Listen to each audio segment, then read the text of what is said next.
Hello friends, आज मैं बताऊंगा आपको फास्फोरस डेफिशिएंसी के बारे में, जो कि पशुओं के लिए बहुत ही सख्त ज़रूरत होती है। कैल्शियम के बाद फास्फोरस आपके पशुओं के लिए पर्याप्त मात्रा में आप अपने पशुओं को मिलना ही मिलना चाहिए।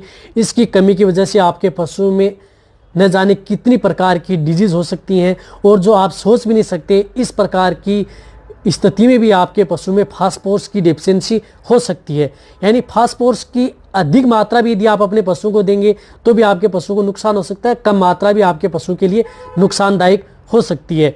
और फास्फोरस की कमी को पूरा करने के लिए आप कौन से ऐसे पाउडर उपयोग में ले सकते हैं, कौन से इंजेक्शन आप उपयोग में ले सकते हैं और किस प्रकार के जो फीड सप्लीमेंट है वो आप उपयोग में ले सकते हैं, कितनी डोज देनी चाहिए और फास्फोरस आपके पशु में क्या क्या काम करता है, इसके बारे में आज आपको मैं डिटेल से बताऊंगा।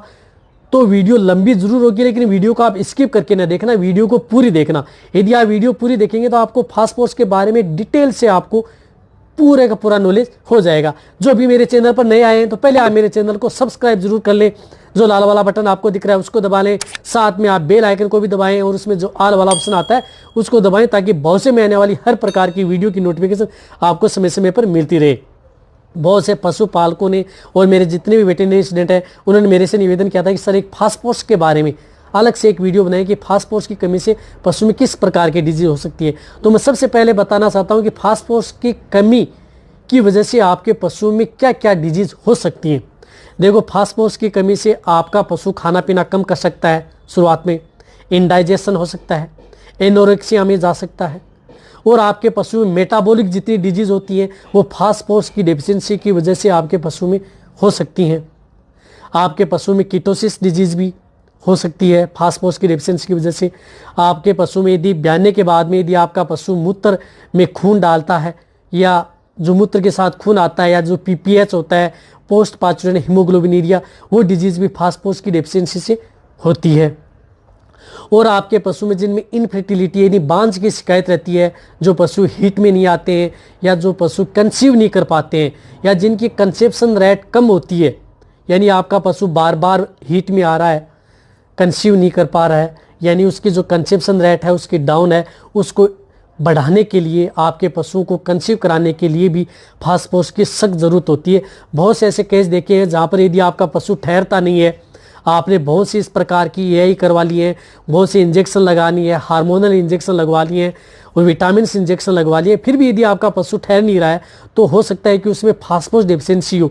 तो उसमें फास्फोरस डेफिशिएंसी के लिए आपको फास्फोरस आपके पशु को देना सख्त ज़रूरत है।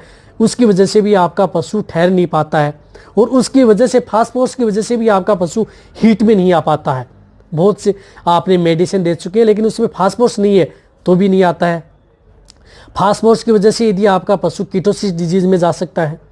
फास्फोरस की वजह से भी आपका पशु क्या है कि फास्फोरस क्या करता है, आपके पशु की हड्डियों को मजबूत करता है और जो अन्य एलिमेंट्स होते हैं जिस प्रकार से कैल्शियम, मैग्नीशियम, आयरन, उनको क्या है कि साथ साथ में सुचारू रूप से उनको चलाता रहता है, ये जो फास्फोरस होता है। तो इसकी कमी की वजह से जो कैल्शियम, मैग्नीशियम, आयरन है उनकी भी जो है कि जो साइकिल है वो गड़बड़ा जाती है फास्फोरस की कमी की वजह से। तो वो अन्य जो डिजीज़ होती हैं, मैग्नीशियम, कैल्शियम, आयरन, उनकी वजह से जो डिजीज़ होती हैं वो भी आपके पशु में देखने को मिल जाती हैं।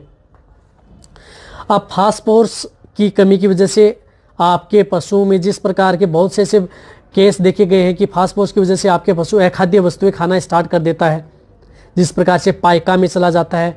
अखाद्य वस्तु में ये है कि आपका पशु किसी भी प्रकार की जो गंदी चीज़ें हैं या आपका पशु जो मिट्टी खाता है या आपका पशु जो चमड़ा, प्लास्टिक जो भी खाने लग जाता है वो फास्फोरस डेफिशिएंसी की वजह से भी आपका पशु खाने लग जाता है। और आपके पशु में यदि मिल्क प्रोडक्शन यदि डाउन हो गया है, यदि आपका पशु का दूध कम हो गया है तो वो भी फास्फोरस की डेफिशिएंसी की वजह से भी हो सकता है। यदि आपके पशु में जैसे मिल्क फ्यूर हो रहा है तो वो भी फास्फोरस डेफिशिएंसी की वजह से भी आपके पशु में मिल्क फीवर, मेस्टाइटिस, ये भी क्या है कि फास्फोरस की वजह से हो सकते हैं।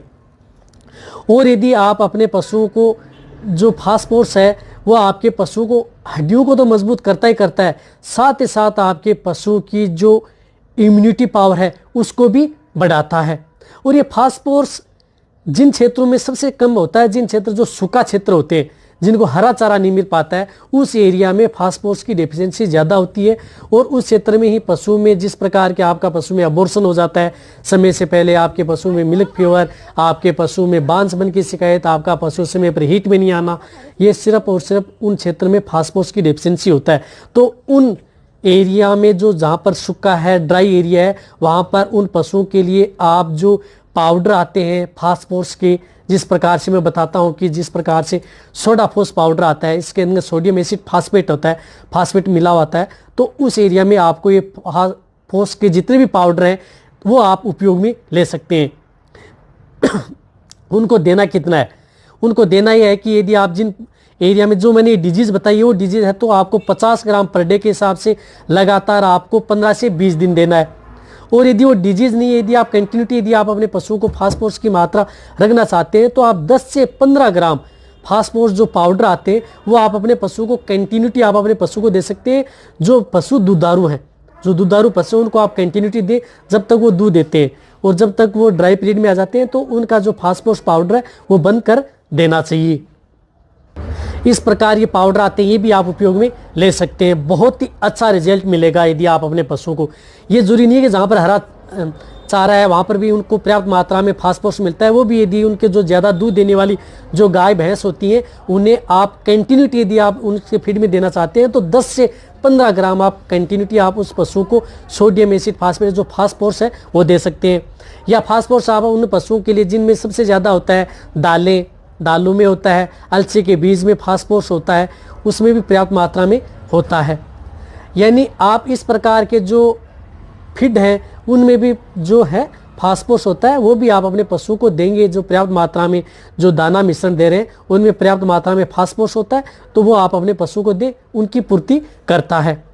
और रही बात नर्वाइकल डिजीज में भी फास्फोरस की बहुत ज़्यादा होती है। यदि आपके पशु में ब्लड के अंतर्गत फास्फोरस डेफिशिएंसी हो जाता है तो आपका पशु डाउन काउ सिंड्रोम में चला जाता है, नर्वाइकल डिजीज आ जाती है, बैठ जाता है, खड़ा नहीं हो पाता है, तो उस स्थिति में आपके पशु को फास्फोरस की सख्त आवश्यकता होती है। पाइका डिजीज में होती है, जो अखाद्य वस्तुएं खाता है, तो उन पशुओं को दे। यानी फास्फोरस आपके पशुओं के लिए एक वरदान है, इसकी कमी आपको अपने पशु में ना होने दें। यदि आपके पशु में पर्याप्त मात्रा में यदि फास्फोरस रहेगा तो आपका पशु स्वस्थ भी रहेगा, आपका पशु कमज़ोर भी नहीं होगा, आपका पशु खाना पीना भी नहीं छोड़ेगा, और आपके पशुओं में जो यूरिनरी ट्रैक्ट इन्फेक्शन है, मूत्र से संबंधित रोग होते हैं, वो भी आपके पशु में नहीं होंगे। यानी आपके पशु का जो मेटाबॉलिक है वो सही रहेगा, और मेटाबॉलिक डिजीज से भी आप अपने पशु को फास्फोरस से बचा सकते हैं। इस प्रकार से फास्फोरस के तौर पर जो इंजेक्शन आते हैं, जिस प्रकार से टोनोफोस है, इसके बारे में मेरे चैनल पर एक डिटेल सी वीडियो बनी हुई है, वो भी आप जाकर के देख सकते हैं कि ये क्या काम करता है। इसी प्रकार जो यूरिमिन इंजेक्शन आता है, सोडियम एसिड फास्फेट, जो विरबे कंपनी का आता है, इसके बारे में मेरे चैनल पर एक डिटेल सी वीडियो बनी हुई है, वो भी आप जाकर के देख सकते हैं कि ये कितनी डोज जिस प्रकार से यदि आप अपने पशु को दे सकते हैं। तो ये इंजेक्शन के तौर पे भी आप अपने पशुओं को फास्फोरस की मात्रा बढ़ा सकते हैं। यदि आपके पशु में अचानक यदि फास्फोरस की डेफिशिएंसी हो जाता है तो आपका पशु बेहोश हो जाता है और कई बार गिर भी जाते हैं। बहुत बार ऐसी जो बफेलो हैं उनमें देखा गया है कि भैंस एकदम खड़ी है और अचानक उसके चक्कर आके गिर जाती है, तो उसमें होती है फास्फोरस डेफिशिएंसी, उसकी वजह से भी आपका पशु गिर जाता है। तो आप अच्छी तरह से समझ गए होंगे कि फास्फोरस की डेफिशिएंसी की वजह से आपके पशु में ये स्थिति देखने को मिलती है।